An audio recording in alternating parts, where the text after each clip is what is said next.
Welcome to the champion maker podcast. আজকে আমাদের পডকাস্টটা informative video না, আরো একটা অ্যানালিসিস ভিডিও নিয়ে আমরা আসছি। আজকে আমরা অ্যানালিসিস করব ফেমাস অ্যাথলিট অ্যান্ড্রে ডিওকে নিয়ে।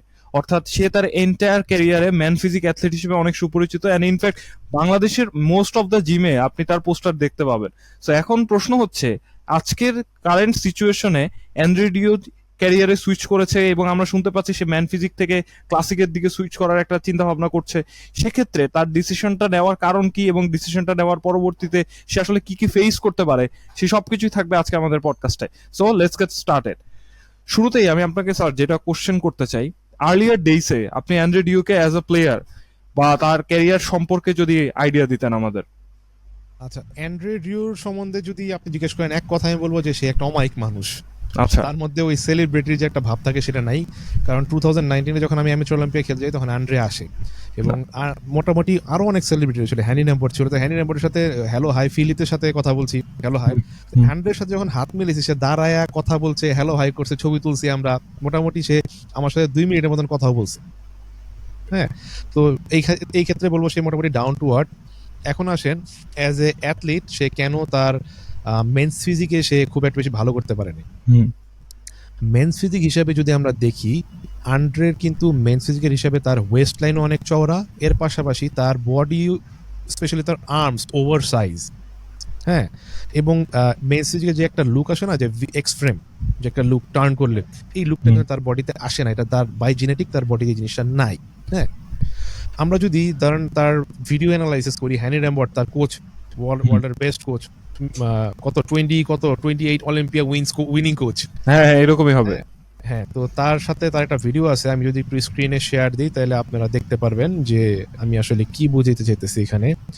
এখানে দেখেন, এই দেখেন অ্যান্ড্রের যে স্ট্রাকচার বডির, দেখেন তার ওয়েস্ট লাইন কিন্তু অনেক চওড়া। যদিও এই ভিডিওটা কিন্তু তার কন্টেস্ট শেপের না, ভিডিওটা মোটামুটি তার অফ সিজনের একটা শেপ, কিন্তু আপনি দেখেন তার লেগস কিন্তু অত পরিমাণে ওয়াইড না। এখন আপনার প্রশ্ন আসতেছিল যে ক্লাসিকে কেন সে শিফট হতে চায় নাকি? হ্যাঁ, ক্লাসিকে কেন হঠাৎ এই ডিসিশনটা নেলো, এই শিফট হওয়ার? ক্লাসিকে সে ধারণা করতেছে যে মেবি সে যদি তার কোয়াড বড় করতে পারে, যেহেতু তার আর্মস্ট্রং বড়, সে মেবি ক্লাসিকে ভালো করতে পারে, এটা তার ধারণা। আমি মনে করি সে ক্লাসিকে গেল খুব একটা বেশি ভালো করতে পারবে না, সম্ভাবনা খুবই কম। রিজন হচ্ছে, আপনি যদি আন্ডারের লেগস দেখেন, আন্ডারের লেগস কিন্তু ওই পরিমাণে ওয়াইড না, যেরকম অন্যান্য অ্যাথলেটদের আপনি লেগস দেখেন, সিবামের দেখেন, রোমান ডিনোরটা দেখেন, তারপরে যে আর্জ না কি নাম তার, এই যে দ্য মিরাকেল বেয়ার, তার উরুস কেলাসিনস্কি। হ্যাঁ হ্যাঁ হ্যাঁ, তার তার তার আপনি লেগস দেখেন, তার যদি আপনি খেয়াল করেন তো তাদের লেগস আপনি খেয়াল করবেন যে একটু রাউন্ড শেপ থাকে, round Babli shape, tiny West. এখানে কিন্তু আন্ড্রের লেগস যেমন চওড়া কম, ওরকম তার ওয়েস্টও কিন্তু অত বেশি টাইনি না, ওয়েস্টও কিন্তু চওড়া।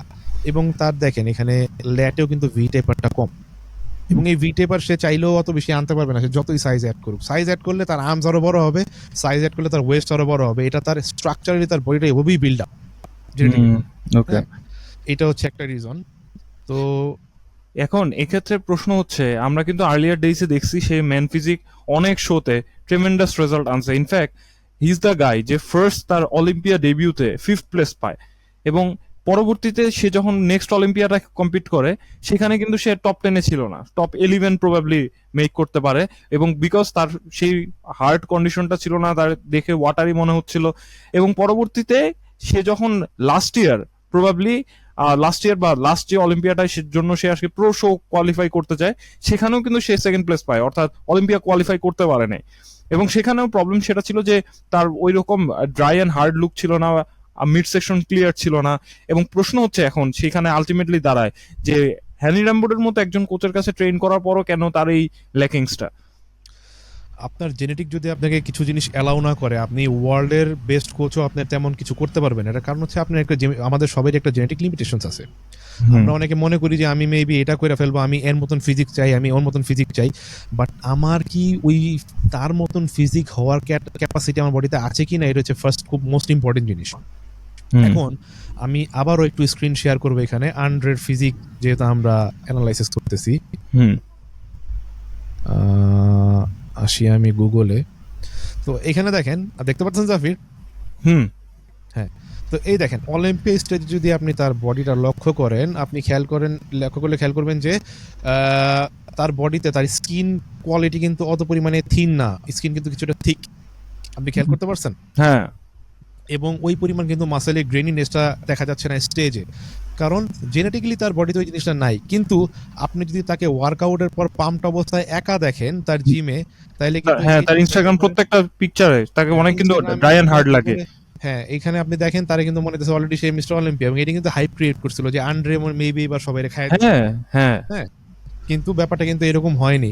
আপনি যখন আন্ড্রের অলিম্পিয়া স্টেজটা দেখেন, এই অলিম্পিয়া স্টেজে কিন্তু তার লুক এরকম, তার বডি কিন্তু ওই পরিমাণ হার্ড না। এটার আরেকটা রিজন হচ্ছে মাসেল ম্যাচুরিটি, যেটা আন্ড্রের এইজ কম থাকার কারণে তার মাসেল ওই পরিমাণ ম্যাচুরিটি এখনো আসে নাই।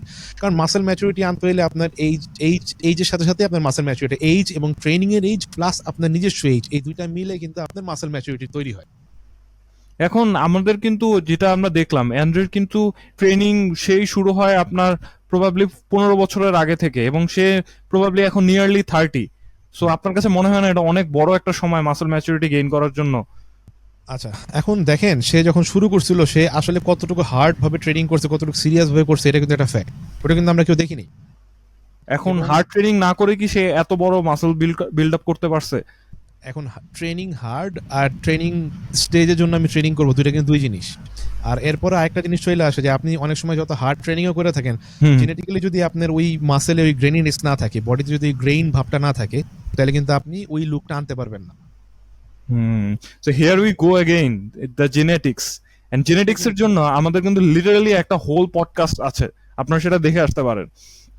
কারণ কি আপনি দেখবেন যে অনেকে দেখা যায় বলে যে আমি 15 বছর ধরে ট্রেনিং করি। হুম 15 বছরের মধ্যে যদি আপনি 5 বছরই হেলায় ফেলায় ট্রেনিং করেন, আপনার থাকে 10 বছর।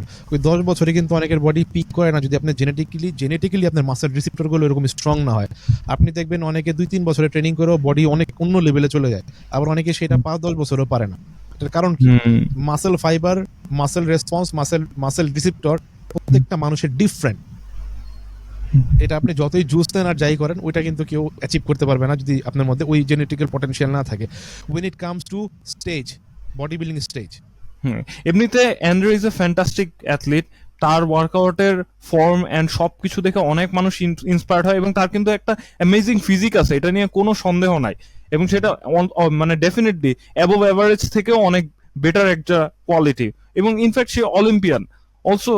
তার কিন্তু টপ লেভেলের একটা ফিজিক, সে ওয়ার্ল্ড ওয়াইড অনেক হাই পেড একজন ফিটনেস মডেল। সো হতে পারে সে স্টেজ কম্পিটিশনের জন্য এখন এই একটা ভিন্ন ফেজের মধ্যে দিয়ে যাচ্ছে।